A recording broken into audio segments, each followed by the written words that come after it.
Hello जी, नमस्कार, good morning, बहुत बहुत स्वागत आप सभी लोगों का। Very warm welcome guys. तो जी, कल आपका जो करंट अफेयर्स वीडियो है ना, ये अटक गया। 7 अप्रैल वाला यही वाली फाइल थी और ये अटक गया। हमने पूरा रिकॉर्ड किया, उसके बाद इसमें वॉइस, ऐसा जब वॉइस सुना तो ऐसा लगता है रोबोट बोल रहा है कोई अंदर से, पता नहीं क्या हुआ।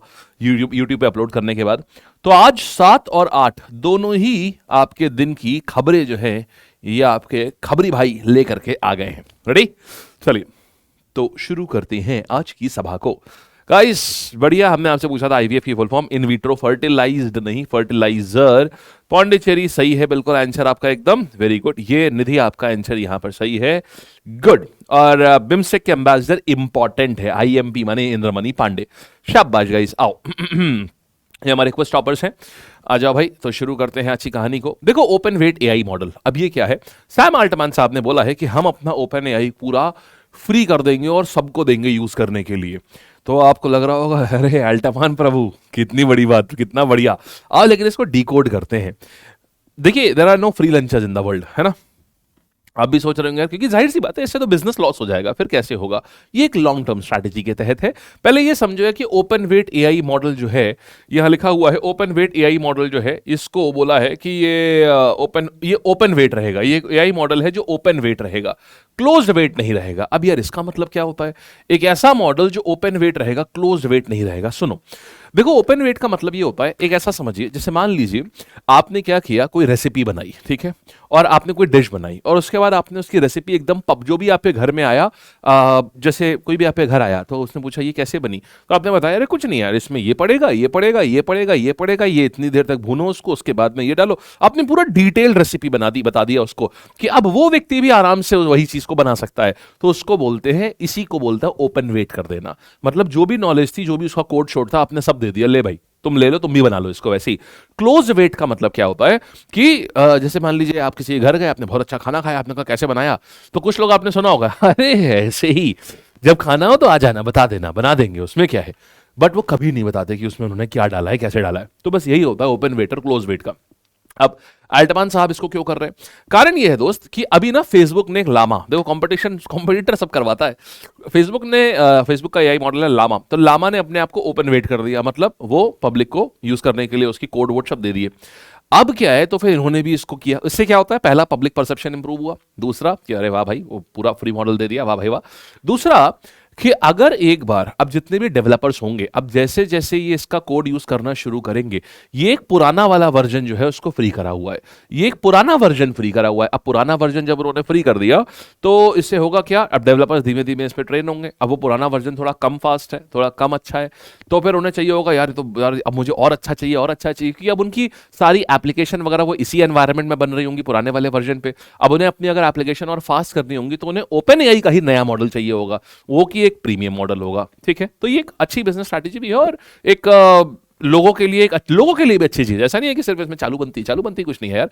इसमें क्या है, लोगों के लिए भी एक अच्छी चीज ये है कि लोग क्या करेंगे, जो रिसर्चर्स हैं, स्टूडेंट्स हैं, उनको एक फ्री एक्सेस मिल जाएगा। वो अब ओपन एआई, मतलब वो अब एआई लैंग्वेजेस के ऊपर रिसर्च कर पाएंगे बढ़िया से, ये फायदा मिल जाएगा। समझ गए? तो ये आया ओपन वेट एआई मॉडल, ठीक है। दूसरा समझो, approval to vibrant village program 2, समझो होता क्या है। सब दिमाग में डालो ये सब चीजें, ऐसा मतलब देखो, मेरी ये वाली आदत नहीं है कि देखिए, the cabinet has approved the second phase of vibrant village program to stop the expansion of basic facilities in migration, stop करने के लिए। उसको हिंदी में बोलें हम, आप ये सही आपके पढ़ने के लिए होता है, हम आपको यहीं से सब समझाएंगे, ठीक है। अगर कोई आवश्यकता पड़ी तो हम दूसरे पन्ने पर जाएंगे, तो इसलिए सुनने पर ज्यादा फोकस करिएगा, वो आपके दिमाग में बैठेगा। उसके बाद में देखिए कहानी क्या आती है, 22-23 का वो था, 22-23 का बजट था, उसमें बात आई वाइब्रेंट विलेज प्रोग्राम। क्या बोला? वाइब्रेंट विलेज प्रोग्राम पहली बार लॉन्च हुआ था तब। बोले देखो यार, जो चाइना है, पाकिस्तान है, बांग्लादेश है, म्यांमार है, इनके आसपास जो लोग बॉर्डर पे रहते हैं ना, देखो बॉर्डर वाले के लिए तो क्या है यार, बॉर्डर मान लो, समझो एक गांव था बड़ा सा, जब देश बना तो वही गांव के दो हिस्से हो गए। हो सकता है अब एक पिताजी की बेटी, हो सकता है बॉर्डर पार भी आई हो, या हो सकता है वहां पर किसी की शादी इधर हुई हो, तो उनके रिलेशन दोनों तरफ होते हैं। जो बॉर्डर पे लोग रह रहे होते हैं ना, उनके रिलेटिव्स दोनों तरफ होते हैं। अब होता यह है कि बॉर्डर वाले लोगों के पास अंदर की इंफॉर्मेशन होती है कि बॉर्डर्स पे मूवमेंट हो रहा है कि नहीं हो रहा है, बॉर्डर्स पे किसी दूसरे देश के सैनिक आ रहे हैं कि नहीं आ रहे हैं, वो गश्त मार रहे थे क्या, तो वो लोग तुरंत इन्फॉर्म कर दें। लेकिन वो करेंगे क्यों? आपको उनको फैसिलिटी तो देनी पड़ेगी। तो बेसिकली वाइब्रेंट विलेज प्रोग्राम क्या है, उनको लुभाने के लिए कि भाई सुन, तू इंडिया चाइना बॉर्डर पे रह रहा है ना, लेकिन तेरा असली दोस्त मैं ही हूं, चीन तुम्हारा असली दोस्त नहीं है, तो हम तुम्हारे असली दोस्त हम ही हैं। इसलिए भाई देखो ऐसा है, तुम हम ही को सारी इंफॉर्मेशन बताना, हमारी इंफॉर्मेशन चीन को मत बताना, चीन की इंफॉर्मेशन हमको बताना, बस ये है। तो अब वो क्यों मानेगा? अब आप, जाहिर सी बात है, जब आप किसी को कुछ दोगे तभी वो आपका काम करेगा। तो अब आप उसको दोगे क्या? एक गांव के व्यक्ति को क्या चाहिए? उसको चाहिए अच्छा इंफ्रास्ट्रक्चर हो, अच्छी सड़कें हो, अच्छा हेल्थ केयर उसके गांव में, बस यही। तो वाइब्रेंट विलेज प्रोग्राम में यही काम किया गया था। उनको हमने सड़कें दी, हमने कम्युनिकेशन दिया, हमने उनको स्कूल दिए, हेल्थ केयर दिया, ये था। तो ये था वाइब्रेंट विलेज प्रोग्राम 1। अब हमने दोबारा से लेकर के आ रहे हैं वाइब्रेंट विलेज प्रोग्राम 2। समझ गए अच्छे से? अब क्या करो, अब यहां पे पढ़ो। तो मिनिस्ट्री कौन सी है? Ministry of home affairs. ये चीन, पाकिस्तान, बांग्लादेश, म्यांमार, यहां पर हम कर रहे हैं, जहां के बॉर्डर्स थोड़े रिस्की हैं हमारे। ठीक है, अच्छा ये देखो, television connectivity, telecommunication connectivity, TV वी आएगा, ऑल वेदर रोड मिलेगी, इलेक्ट्रिफिकेशन मिलेगा, ये सारी चीजें होंगी यहां पर। अच्छा फिर देखो जीआई टैग, अच्छा ये तो पढ़ा चुके हैं, आपको पता चली। एनसीईआरटी सिलेबस इंप्लीमेंट कर दिया गया है यूपी के मदरसों में। अब ये क्या कहानी है? देखिए ये एनईपी 2020 के तहत किया गया है। हाँ, बिफोर दैट कि अभी आप कुछ अज्यूम करें कि योगी जी ने करा है ये या मोदी जी ने कर दिया है, ऐसा नहीं है। एनईपी 2020 में करा गया था। क्या कारण था इसका, इसको समझते हैं। देखिए मदरसों में दीनियत पढ़ाई जाती थी, दीनियत, वहां जो एजुकेशन दी जाती थी उसको दीनियत कहते थे। उसमें हदीस पढ़ाते थे, कुरान पढ़ाते थे। लेकिन जो एलिमेंट्री चीजें होती हैं, जैसे एलिमेंट्री मैथमेटिक्स हो गई, एलिमेंट्री इंग्लिश हो गई, एलिमेंट्री साइंस हो गई, ये नहीं पढ़ाई जाती थी, या फिर जहां पढ़ाई जाती थी वो काफी आउटडेटेड थी। तो जिस कारण से होता यह था कि जब बच्चा मदरसे से ग्रेजुएट होकर निकलता था, ग्रेजुएट का मतलब 12th तक पढ़ के निकलता था, तो वो अपना रोजगार नहीं ढूंढ पाता था। अब वो रोजगार जब नहीं ढूंढ पाता था तो फिर अब नौकरी के लिए कुछ तो करना है। तो फिर ऐसा होता था कि अब देखिए सिंपल सी बात है, आपको पेट पालने के लिए कुछ ना कुछ करना ही पड़ेगा। तो फिर ऐसा हो सकता है कि भाई व्यक्ति किसी कुछ ऐसी एक्टिविटीज में लग जाए जो कि समाज के लिए ठीक नहीं है। क्यों? क्योंकि भाई उसको भी अपना पेट पालना है। तो अब इसके लिए क्या किया गया, क्योंकि बेरोजगारी आ रही है उसके पास में, या फिर उसे ऐसे छोटे काम करने पड़ते थे जो कि उसके लेवल के नहीं है, क्योंकि उसको अच्छी एजुकेशन मिली नहीं, अच्छी का मतलब साइंस वगैरह की एजुकेशन नहीं मिली। अच्छा, तब फिर क्या किया जाए? तो अब बोला यह गया, एनईपी 2020 में बोला गया कि ऐसे जितने भी धार्मिक संगठन हैं, जहां धार्मिक स्कूल चल रहे हैं, वहां पर यह चीजें होनी चाहिए। अब संस्कृत विद्यालयों में यह चीज पहले से है कि आपको बेसिक जो सब्जेक्ट्स होते हैं ये आपको पढ़ने ही पढ़ने हैं। तो अब यहां भी मैंडेटरी कर दिया गया, क्लास 1, क्लास 2 और क्लास 3 में, ये जो 3 क्लासेस हैं इनमें मैंडेटरी करा गया कि एनसीईआरटी का जो सिलेबस है, क्योंकि इन्हीं क्लासेस में बेसिक नंबर्स पढ़ाए जाते हैं, बेसिक इंग्लिश और बेसिक साइंस पढ़ाई जाती है, ये आपको मैंडेटरीली पढ़ना ही है मदरसे के बच्चों को भी। और ये वैसे एनईपी 2020 में आया था, लागू अभी नहीं हुआ था, अब ये लागू कर दिया गया है। तो उत्तर प्रदेश में ये अभी लागू कर दिया, स्टेट अब अपने हिसाब से इसको लागू करेंगे। यूपी में ये चीज लागू कर दी गई। अब क्या इससे रिलीजियस एजुकेशन बंद हो जाएगी मदरसों में? बिल्कुल नहीं। रिलीजियस एजुकेशन जिस प्रकार से चल रही थी, क्योंकि वो मदरसे जगह ही है रिलीजियस एजुकेशन के, तो वो रिलीजियस एजुकेशन बिल्कुल वैसे ही चलेगी, उसको कुछ नहीं है। बस ये है कि ये चीजें और इंट्रोड्यूस करी गई हैं ताकि जब बच्चे मदरसों से पढ़ के निकले तो उनकी एम्प्लॉयबिलिटी और बेहतर हो जाए, वो और बेहतर जगह पर वो उनको काम मिल सके। समझ गए आप? चलिए नेक्स्ट कहानी पर आते हैं। देख लिया आपने ये, तो क्लास 1, 2, 3 में ये हो रहा है, एनईपी 2020 के तहत ये किया गया। फिर देखो रोंगाली बिहू असम में, हमने आपको बताया था ये सबसे ज्यादा जॉयफुल बिहू होता है। तो 3 प्रकार के बिहू होते हैं, रोंगाली, कोंगाली, मोंगाली। तो यहां पर क्या आ जाएगा, रोंगाली बिहू कौन सा होता है? ये असम का न्यू ईयर होता है। 3 बिहू हैं, रोंगाली, कोंगाली एंड भोगाली, यानी कि माघ बिहू। तो जो कोंगाली बिहू होता है वो अक्टूबर में होता है, माघ बिहू जो होता है वो आपका जनवरी में होता है। सबसे ज्यादा पॉपुलर बिहू कौन सा है? रोंगाली बिहू। ऐसे याद रखो, रोंगाली रंगोली, रंगोली मतलब रंग की बात हो रही है, होली के बाद होने वाला, तो होली के बाद होने वाला ये बिहू होता है जो कि सबसे ज्यादा फेमस है, और ये असम का न्यू ईयर भी होता है। समझ गए? रोंगाली बिहू। फिर देखो, अच्छा इसी को बोहाग भी बोलते हैं, बोहाग बिहू, ठीक है। और कहीं कहीं पर इसको जात बिहू भी बोला जाता है। कितने दिन के लिए होता है ये रोंगाली बिहू जो है, ये कितने दिन के लिए होता है? और क्या कहानी है? 7 दिन के लिए होता है ये, और इसको असम का न्यू ईयर भी बोला जाता है, ठीक है। चलिए आगे बढ़े। फिर देखिएगा, ये आपके आ गया बोहाग, ये आपका रोंगाली बिहू, कोंगाली बिहू और भोगाली बिहू, ठीक है। ये आपका जनवरी में होता है, ये आपका अक्टूबर नवंबर में होता है दिवाली के टाइम पर, और ये आपका भी इधर होता है। अच्छा फिर देखिएगा, प्रश्न आता है, और आगे आजा भाई, चलते हैं आगे।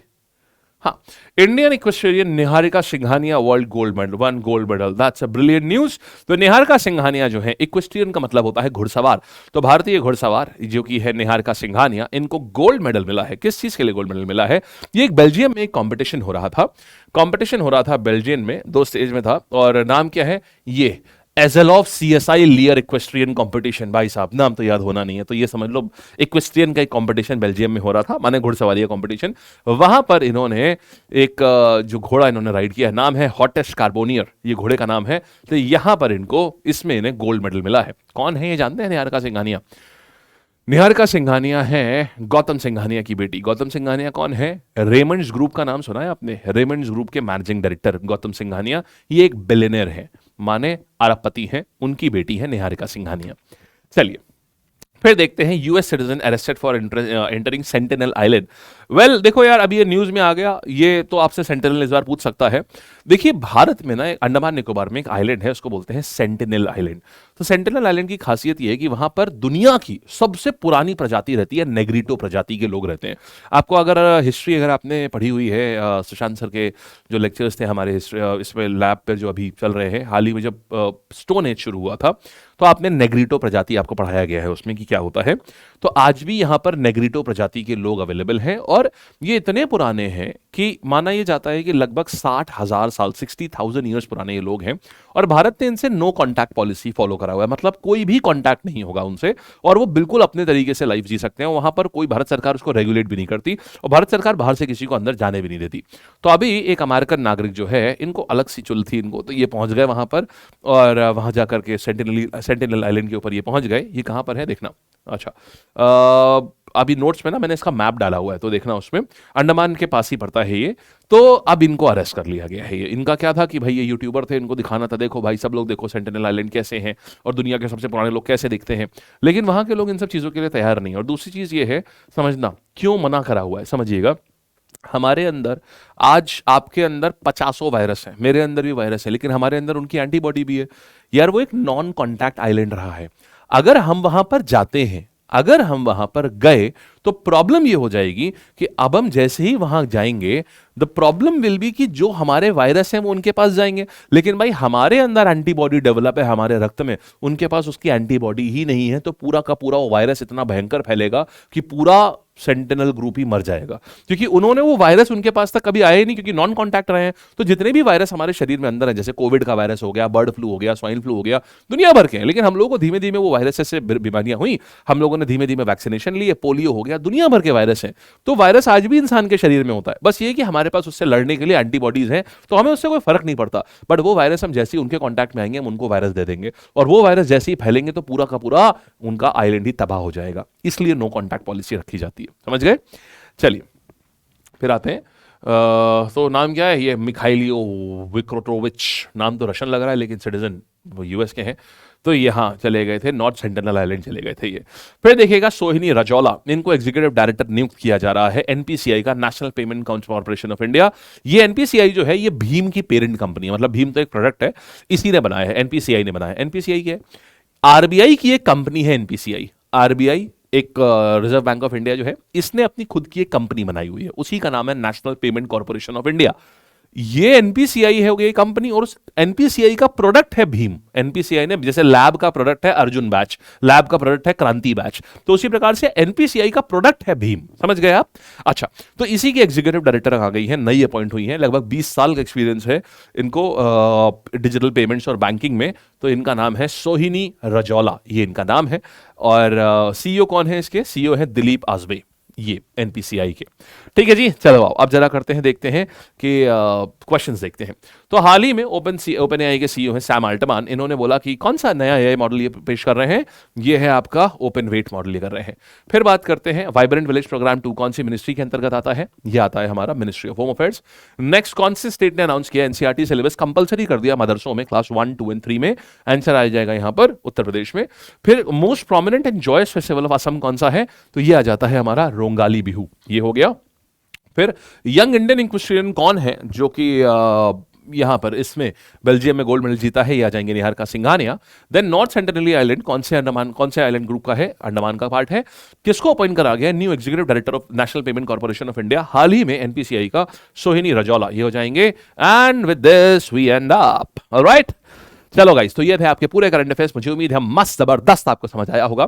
और अब हम लोग मिलेंगे 9 बजे लाइव है एसएससी सीजीएल का जो हम कर रहे हैं, उसमें मिलते हैं अब हम लोग। ठीक, सीजीएल और सिलेक्शन फेज का आने वाला है फॉर्म, तो अब हम उसमें मिलेंगे। ठीक है जी, चलिए, thank you, bye bye, take tata, take care, all the best, मस्त रहिए, जबरदस्त रहिए, ऐसे ही हंसते मुस्कुराते रहिए जी, थैंक यू। और कैसा लगा सेशन ये जरूर बताइएगा, सब कुछ अच्छे अच्छे समझ में आ गया ना, ये जरूर बताइएगा, ठीक है, थैंक्स।